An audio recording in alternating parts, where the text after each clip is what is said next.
Hello friends, आप लोग का स्वागत है हमारे चैनल पे। जैसे कि मैंने आपको बताया था कि मैं हर एक्ट जो सबमर्ज हुआ है नए 4 कोड्स में, उसके बारे में मैं डिटेल वीडियो लाऊंगा ताकि आपको हर एक कोड के बारे में पता चले, हर एक एक्ट के बारे में पता चले कि उस एक्ट में क्या बताया गया है। तो आज का वीडियो हमारा जो है वो पेमेंट ऑफ वेजेस एक्ट 1936 के ऊपर है। ये एक्ट सबमर्ज हुआ है द कोड ऑन वेजेस 2019 के अंदर। तो हम लोग जानते हैं कि इस एक्ट के अंदर में क्या क्या पहले से चीज़ें थी जो आज सबमर्ज हुआ है। तो जैसा कि आप लोग जान रहे हैं, ये पेमेंट ऑफ वेजेस एक्ट 1936 में बना था, जिसका मेन उद्देश्य था कि लोगों का, एम्प्लॉय का जो पेमेंट है वो टाइमली मिले, उनका कोई डिडक्शन, अनऑथराइज डिडक्शन ना हो। ऐसा नहीं हो कि एम्प्लॉयर कोई भी पैसा उसे काट ले, कोई भी वेजेस का डिडक्शन कर ले। ये सब को रोकने के लिए, ट्रांसपेरेंसी लाने के लिए ये एक्ट को लाया गया था। इसका ऑब्जेक्टिव, सबसे मोटिव यही था कि लोगों को प्रोटेक्ट करें उनके वेजेस को लेके, उनके पेमेंट को लेके। तो इसमें जो चेंजेस आई थी, वो एक चेंजेस आई थी 2017 में कि सीलिंग इसको हटा दिया गया था। पहले इसमें सीलिंग था, यानी इसमें कैपिंग था एक लेवल तक के लोगों के लिए, बट वो फिर हटा दिया गया था। यानी ये सबके लिए एप्लीकेबल था, चाहे वो कोई भी पेमेंट उठा रहे हो, चाहे वो 5,000 हो, चाहे वो 5 लाख। ये सारे इंडस्ट्रीज के लिए है, सारे सेक्टर के लिए, सबके लिए एप्लीकेबल था। अभी भी एक्टिव है। इसमें डिफाइन किया गया है वेजेस को। वेजेस का डिफिनीशन जो है उसमें आता है basic salary, DA, overtime, incentive और बोनस। बोनस जो पार्ट है, अगर आपके कॉन्ट्रैक्ट में है तो वो बेसिक के सैलरी, वेजेस के सैलरी में आ जाएगा। अलाउंसेस कुछ है, कमीशन कुछ है, पेमेंट, लीव का कुछ पेमेंट है, हॉलीडे का पे आउट है, ये सब भी आपके वेजेस में आ जाएंगे। वेजेस में वो चीज़ कवर नहीं होंगे जो आपका बोनस का पार्ट है, बट वो एग्रीमेंट में नहीं है, यानी आपका वो पार्ट अलग से डिफाइन किया गया है कंपनी के द्वारा, वो आपके वेजेस में नहीं आएंगे। पीएफ का कंट्रीब्यूशन आपके वेजेस में नहीं आएंगे। ग्रेजुटी जो कंपनी पे करती है वे वेजेस के पे में नहीं आएंगे, वो सीटीसी में कवर हो सकते हैं। वैल्यू ऑफ लाइट, आपको इलेक्ट्रिसिटी के लिए कोई आपको रूम प्रोवाइड किया है कंपनी, ये सब किया है, उसके लिए आपको कोई चार्ज जोड़ रही है कंपनी अगर सीटीसी में, तो आपके वेजेस का पार्ट नहीं है। इसी तरह आगे हम देखेंगे इसमें क्या रूल था। सबसे पहले टाइमिंग ऑफ पेमेंट, मतलब पेमेंट का टाइम डिफाइन था। जैसे अगर एम्प्लॉय 1,000 से कम है किसी कंपनी में, तो वहाँ पे 7th ऑफ एवरी मंथ पे आउट कर देना है। अगर एम्प्लॉय 10,000 से ऊपर है, 1,000 से ऊपर है, सॉरी 1,000 से ऊपर है, तो वहाँ 10th तक में पेमेंट कर देना है। अगर किसी एम्प्लॉय को टर्मिनेट किया जा रहा है एनी ग्राउंड, तो उनको विद इन 2 डेज में सारा पे आउट करके क्लियर करना है। ये सब इसमें डिफाइन किया गया है।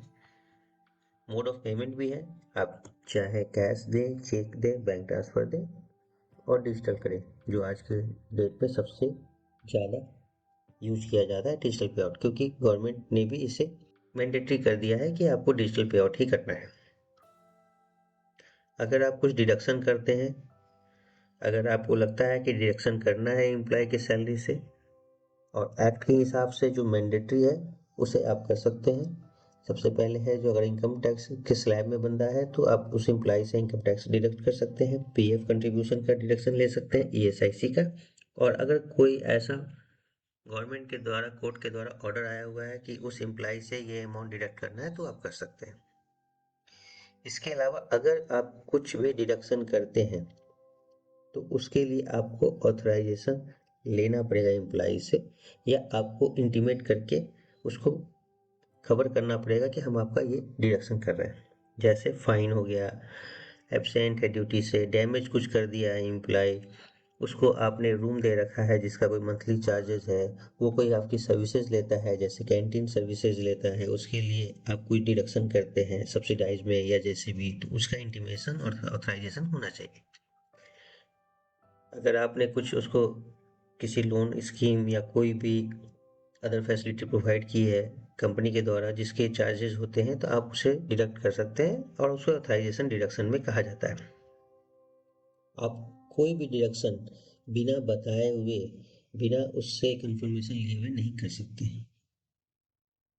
ये लिमिटेशन है, ये प्रोटेक्शन है गवर्नमेंट के द्वारा इस एक्ट के थ्रू कि आपका एम्प्लॉयर कोई भी एम्प्लॉय से डिडक्शन बिना बताए बिना एक्ट के हिसाब से नहीं कर सकता। इसमें एक कंडीशन और लगाया गया है कि जैसे अगर आपका पेमेंट जो भी आ रहा है मंथली और आपके डिडक्शन जो टोटल होने चाहिए वो 50% से ऊपर नहीं होने चाहिए। एग्जाम्पल, अगर आपकी अर्निंग 20,000 है और आपके पीएफ, ईएसआईसी, हाउस अलाउंस या हाउस पेमेंट, इलेक्ट्रिसिटी कुछ भी आपका डिडक्शन हो रहा है वो जोड़ के मैक्सिमम 10,000 तक ही होना चाहिए, उससे ऊपर नहीं। और अगर आपने कोई कोऑपरेटिव सोसाइटी है जिसमें आपका इंक्लूडिंग है, वहाँ पे आपका 75% तक डिडक्शन हो सकता है। यानी आपका अगर 20,000 है तो 5,000 तक आपको मिलेगा आफ्टर डिडक्शन, अगर कुछ ऐसा डिडक्शन है जो 15,000 तक का है, अगर आप हाउस सोसाइटी में, कोऑपरेटिव सोसाइटीज में है तो। इसके अलावा कुछ रूल भी है, गवर्नमेंट ने डिसाइड किया है कि अगर आप फाइन लगाते हैं तो उसका भी एक डिडक्शन का तरीका है। जो भी फाइन है वो गवर्नमेंट के तरफ से अप्रूव्ड होना चाहिए। उसको अगर आप फाइन लगा रहे हैं तो उसका ऊपर एक एम्प्लॉय के खुद का रिप्लाई होना चाहिए, एक आप एक्सप्लेन करने का ये होना चाहिए कि आप मौका दें उसे कि आपको फाइन लगाया जा रहा है तो आपको फाइन इसलिए लगाया जा रहा है, आप क्यों ना लगाया जाए उसके लिए आप एक्सप्लेन करें। ये मौका एम्प्लॉय को देना होता है। इसमें एम्प्लॉयर का सबसे बड़ी रिस्पॉन्सिबिलिटी है कि वो टाइम से पेमेंट करें, जिसमें जनरली अगर फैक्ट्री है तो मैनेजर की रिस्पॉन्सिबिलिटी होती है, और अगर मैनेजर नहीं है तो एक पर्सन, जो भी बंदा कंपनी के द्वारा अपॉइंट किया गया है इस चीज़ को देखने के लिए, उसकी रिस्पॉन्सिबिलिटी होती है कि पेमेंट टाइम पे जाए। अगर वो नहीं करता है तो ये एक्ट का वायलेशन है जिसके ऊपर उसके ऊपर कार्रवाई होगी। इसके रिकॉर्ड्स हमारे पास होने चाहिए, रजिस्टर होने चाहिए, जिसमें वेजेस रजिस्टर आते हैं, फाइन रजिस्टर आता है, डिडक्शन रजिस्टर आता है, ओवर टाइम रजिस्टर आता है, अटेंडेंस रजिस्टर और पे स्लिप, जो कि मैंडेटरी है। पे स्लिप का कॉन्सेप्ट इसलिए मैंडेटरी है कि अगर एम्प्लॉय के अकाउंट में जो भी अमाउंट आ रहा है और जो भी डिडक्शन हो रहा है वो प्रॉपर पे स्लिप में मेंशन होने चाहिए, ताकि एम्प्लॉय के पास और एम्प्लॉयर के पास डिटेल स्ट्रक्चर में हो कि हमारा क्या अर्निंग था और क्या डिडक्शन था, ताकि अनऑथराइज डिडक्शन नहीं हो। इसलिए पे स्लिप मैंडेटरी किया गया कि लोगों को अपना हक है कि पे स्लिप देखें और जानें कि उनको क्या सैलरी बन रही है। अगर कोई बंदा यानी एम्प्लॉयर पाया जाता है गिल्टी नॉन कंप्लायंस के लिए, वायलेशन करने के लिए, तो उसे फाइन लगाया जाएगा। फाइन जो 1,000 से लेके 5,000 तक हो सकता है अगर आपने रिकॉर्ड मेंटेन नहीं किया है तो, आप चीज़ों को फेल कर रहे हैं तो, और अगर आप रिपीटेड इसको कर रहे हैं बार बार तो 5,000 से 10,000 तक, या फिर आपको जेल भी हो सकती है। ये केवल उस केस में है जब आप डिले करते हैं पेमेंट और इलीगल डिडक्शन करते हैं। पर अगर आप अनऑथराइज फाइन कर रहे हैं, किसी को बिना ऑथराइजेशन कोई डिडक्शन कर रहे हैं, किसी भी एम्प्लॉय से फाइन लगा रहे हैं, तो आपको 3,000 तक का जुर्माना लग सकता है। अगर आप रिकॉर्ड से छेड़छाड़ कर रहे हैं, गलत रिकॉर्ड रखे हैं, तो आपको 2,000 तक का जुर्माना लग सकता है। हर एम्प्लॉय का एक राइट है कि अगर उसे लगा कि उनकी उसके साथ ये सही नहीं हो रहा है, कंपनी उसकी पेमेंट डिले कर रही है, तो वो अप्रोच कर सकता है लोकल अथॉरिटी, यानी वो लोकल लेबर कोर्ट में जा सकता है, मजिस्ट्रेट के साथ जा सकता है और कंप्लेन दर्ज कर सकता है। अगर उसकी कंप्लेन जायज हुई तो उसे कंपनसेशन के रूप में 10 टाइम्स तक भी अमाउंट मिल सकता है, जो कि कंपनी को देना होगा अगर मजिस्ट्रेट या लोकल अथॉरिटी जो है उसने वो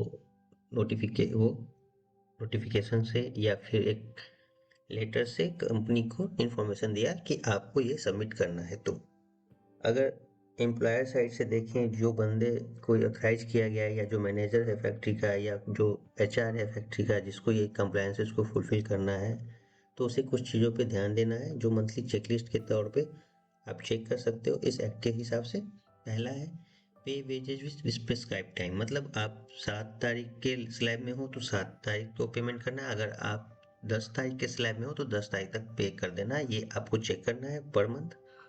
आपको ये चेक करना है कि आप पे स्लिप हर मंथ इशू कर रहे हैं या नहीं कर रहे हैं। आपको अपना वेजेज और अटेंडेंस रजिस्टर प्रॉपर मेंटेन करके रखना है। आपको ये भी चेक करना है कि जो डिडक्शन एम्प्लॉय से कर रहे हैं वो लीगली जस्टिफाइड है या नहीं है, और इन्फॉर्म्ड है या नहीं है एम्प्लॉय को।